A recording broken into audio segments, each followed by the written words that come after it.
जनता का अपना राज, कुछ सूखे पत्तों को गिर भी जाने देते हैं।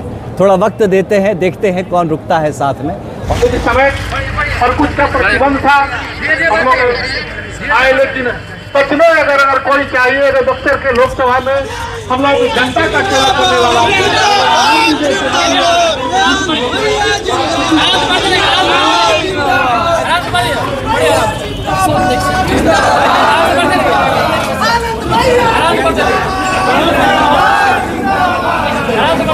जिंदाबाद जिंदाबाद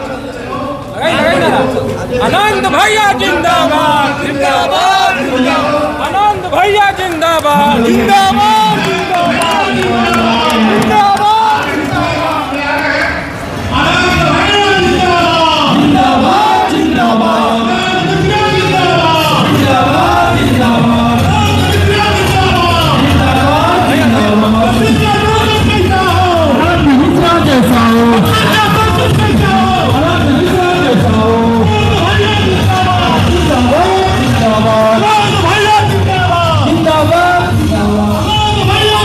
पहले तो आप सबका बहुत धन्यवाद और सारे हमारे बक्सर वासियों का धन्यवाद कि आज यहाँ पे 26 अप्रैल 2025 शनिवार को बक्सर के टाउन हॉल नगर भवन में हम लोगों ने एक आभार मिलन समारोह आयोजन किया है। इस आयोजन का तात्पर्य ये है कि जब पिछले साल मैं निर्दलीय चुनाव लड़ा था जून 2024 में, निर्दलीय से लोकसभा के चुनाव में, तो काफ़ी साथी यहाँ पे हज़ारों की संख्या में साथी ऐसे रहे जिन्होंने हमारे साथ रहा, मजबूती से कंधे मिला के काम किया। उसके बाद जैसे चुनाव ख़त्म हुआ तो फिर मैं थोड़ा निकला बाहर, देखा जब तक, फिर उसके बाद एक जनसुराज में ज्वाइन किया, फिर वहाँ के कार्यक्रम में रहा हूँ और पूरे बिहार की यात्रा में आपने देखा होगा जो युवा संघर्ष यात्रा में रहा, फिर उपचुनाव थे उसमें व्यस्त रहा। तो इस कारण से मेरा एक औपचारिक धन्यवाद देना नहीं हो पाया था। तो इसके पहले कि फिर राजनीतिक वक्त आए और जिसमें कि अब के आने वाले विधानसभा चुनाव में भी मैं बहुत एक्टिवली पूरे शायद बिहार में आपको नज़र आऊँगा, पूरे बिहार में हर जगह, तो ऐसे वक्त के पहले अपने लोगों को एक बार धन्यवाद दिए बिना फिर से किसी भी चुनावी काम में आना मुझे थोड़ा सा ठीक नहीं लग रहा था। इसलिए मैं सबको एक धन्यवाद, एक सही मन से धन्यवाद देना चाहता था। और भी कुछ लोगों ने कहा कि थोड़ा विलंब, इसलिए तो मैंने कहा कुछ सूखे पत्तों को गिर भी जाने देते हैं, थोड़ा वक्त देते हैं, देखते हैं कौन रुकता है साथ में, और फिर एक बार धन्यवाद देते हैं। तो इसके लिए भी आप कह सकते हैं ये भी कहीं मन में था कि मैं थोड़ा सा चेक कर रहा था अपने लोगों को भी कि कौन थोड़े दिन तक ठहरता है, कौन साथ बीच में छोड़ देता है। तो आज जितने संख्या में लोग आए, इनके लिए मेरा मन से कृतज्ञता है और सबके लिए बहुत आभार। आपने कहा कि चुनाव से पूर्व मतलब विधानसभा चुनाव के पूर्व मतलब मैं, देखिए मैं जनसुराज में युवा का अध्यक्ष हूँ, पूरे राज्य में ही मेरा दायित्व रहेगा, तो मैं पूरे राज्य में घूम रहा हूँगा, पूरे हर एक 243 सीटों पर मेहनत करूँगा और अपने शाहाबाद के 2200 सीट पर मेहनत करूँगा। तो अब चुनावी काम में तो मैं बक्सर भी आऊँगा, बक्सर भी रहूँगा। तो बक्सर के लोग मुझे क्या कहेंगे कि भैया आपके चुनाव के बाद तो अब मिले नहीं थे, फिर एक बार धन्यवाद नहीं दी और फिर आ गए अब चुनाव के वक्त पे। तो इसलिए ये औपचारिक है। वैसे मैं अनौपचारिक तौर पे कई लोगों से मिलता रहा हूँ, लेकिन एक औपचारिक तौर पे एक धन्यवाद देना बनता था। तो इसी के लिए मैंने सोचा कि ये धन्यवाद दे और इसके माध्यम से हमारे लोग एक बार जुड़ जाएं। और जो लोग मेरे साथ काम कर रहे थे वो भी तो आपस में मिलना चाहते थे, तो उनके लिए भी मिलने के लिए एक प्लेटफॉर्म हमने क्रिएट किया है। नहीं, बैनर वही, जनसुराज गायब नहीं। देखिए मैं निर्दलीय था, बैनर वही है निर्दलीय का। मैं जब लोगों से कहा तो लोगों ने कहा कि भैया जब आप चुनाव में निर्दलीय, तो हम निर्दलीय आपके साथ खड़े थे, आप कोई बैनर लेके आएंगे तो भैया हम कैसे आएंगे। तो इसलिए मैंने कहा कि जब चुनाव निर्दलीय लड़े थे तो धन्यवाद भी आपको निर्दलीय ही देते हैं। तो यही बात है। नहीं, ऐसी कोई बात नहीं, लोग कवायद नहीं लगानी चाहिए ऐसी। मैं बिल्कुल जनसुराज में हूँ, जनसुराज का एक मजबूत साथी होकर काम कर रहा हूँ और करता रहूँगा। मोहब्बत भाजपा से, गठजोड़ जनसुराज से नहीं। देखिए मोहब्बत की बात है, मैं बार बार बोला हूँ कि मैं बाल स्वयं सेवक रहा हूँ, है ना। तो मेरा एक नेचुरल एफिलिएशन, मैं जब आया था अपनी नौकरी छोड़ के तो भाजपा के लिए आया था, फैक्ट है। तो इसको तो मैं झुठलाता नहीं हूँ कहीं से। लेकिन अब भाजपा किन्हीं कारणों से अगर उनको लगता है कि मैं भाजपा के लायक नहीं हूँ तो वो उन्होंने छोड़ दिया। तब छोड़ दिया तो मुझे बिहार के लिए काम करना है, बिहार के लिए निर्दलीय भी काम किया जा सकता, कर ही रहा था। लेकिन जनसुराज में एक इतना अच्छा मुहिम है जिस मुहिम को लेके बिहार के बदलाव के लिए एक बेहतरीन प्रयास किया जा रहा है। तो ऐसे एक सकारात्मक, और मुझे लगता है कि ये किसी तरह का न लेफ्ट है ना राइट है, एकदम सेंटर होके अगर बिहार के लिए कोई काम कर रहा है तो उसके साथ मैं क्यों न रहूं, जिसके विचारधारा जो विकासशील विचारधारा मेरे विचारधारा से मिलती है। विज्ञप्ति जारी करके आपने बताया कि गांव-गांव जाएंगे और नई तरह जी, मैं आपको यही बताना चाहूँगा, जो अगर थोड़ी देर रुकते तो आपको एक बहुत ही शानदार मैं प्रोजेक्ट से मुहिम करवाने वाला था, अगर आप रुकते यहाँ पे तो। और वो ये प्रोजेक्ट है कि आपको एक छोटा सा समझने के लिए बता रहा हूँ, जन सुविधा केंद्र आपने सुना होगा, है ना, जो वसुधा केंद्र के बारे में आपने सुना होगा।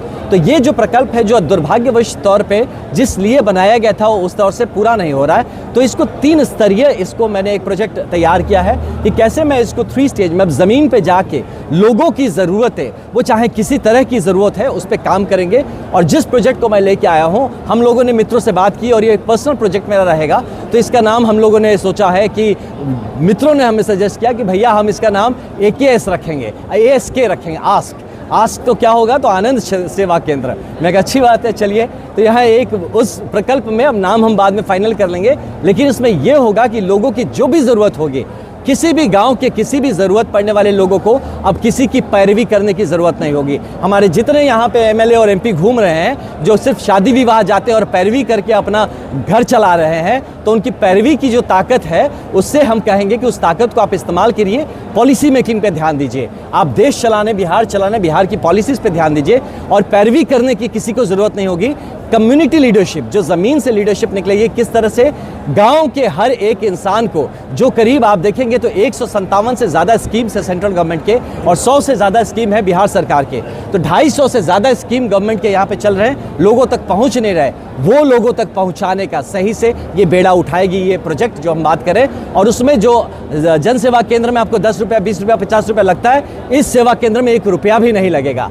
और वहाँ पे क्या होता है, उस केंद्र में सिर्फ आपका एप्लीकेशन दिलाया जाता है। इस केंद्र में एप्लीकेशन दिलाया जाएगा, आपका फॉलोअप भी कराया जाएगा, और यहाँ कोई धांधली होगी और किसी तरह का अगर भ्रष्टाचार होगा तो उसके सबके सामने फ्लैश भी किया जाएगा। तो ये पूर्णतः जो जन स्वराज है, जनता का सुंदर राज, ये जन स्वराज भी प्रॉपर होगा कि जनता का अपना राज। तो इस तरीके से होके ये प्रोजेक्ट रहेगा। इसका डिटेल्स मैं अपने भाषण में बताऊंगा। कुछ दिन पहले राष्ट्रीय अध्यक्ष खड़गे आए थे, कुर्सियां खाली जी। थी, हवाला दिया गया गर्मी का और संसाधन की कमी का। कांग्रेस इतनी बड़ी पार्टी है, संसाधन जी, स्वराज के पास कहाँ से संसाधन? नहीं, देखिए, संसाधन की कमी नहीं, लोग के जुड़ाव की कमी है। अगर लोग आपसे जुड़ना चाहेंगे तो आप कितनी भी गर्मी रहे, पसीना रहे, लोग जुड़े। आप पिछले साल ही चुनाव में देख लीजिए, जब मैं लड़ रहा था भाई 50,000 लोग मेरे साथ जुड़े, 45 डिग्री 47 डिग्री के टेम्परेचर में, आज भी 43 डिग्री है, फिर भी भाई जो देखिए। और किसी के लिए मैंने ना कोई गाड़ी भेजा हूँ, ना ही किसी के लिए कोई व्यवस्था की है, लोग अपने मन से, जितने भी लोग आए हैं सब अपने मन से।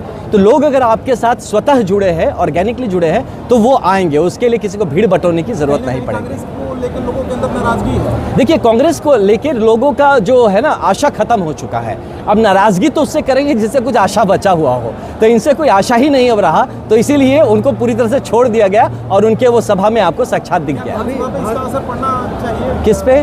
विधानसभा बिल्कुल पड़ेगा। देखिए, अब आपकी बार विधानसभा में यहाँ पे आप बाकी आप कांग्रेस को तो कहीं नजर नहीं आएंगे। प्रयास अच्छा कर रहे हैं, इसके लिए उनको धन्यवाद है, साधुवाद है कि एक लोकतांत्रिक व्यवस्था में जितने लोग प्रयास करें, लेकिन उनका यहाँ पे पैठ खत्म हो चुका है। भाजपा को लेकर क्या? नहीं, देखिए, भाजपा भी अपने तरीके से प्रयास करिए, हर दल प्रयास करता है। आज के दिन में लोग, अब अगर आप देखें तो डेफिनेटली भाजपा कांग्रेस से तो कहीं ज़्यादा ही इंपॉर्टेंट और मजबूत बन गई है। आज सरकार भी बैठी हुई है, तो अभी जो लड़ाई होगी जनसुराज की भी, तो वो भाजपा और NDA से ही होगी। आपका किसी के साथ अलायंस वगैरह का कोई मामला? नहीं, हम लोगों का जनसुराज का किसी से कोई अलायंस का बात नहीं है। जनसुराज ने अलायंस किया है जनता के साथ।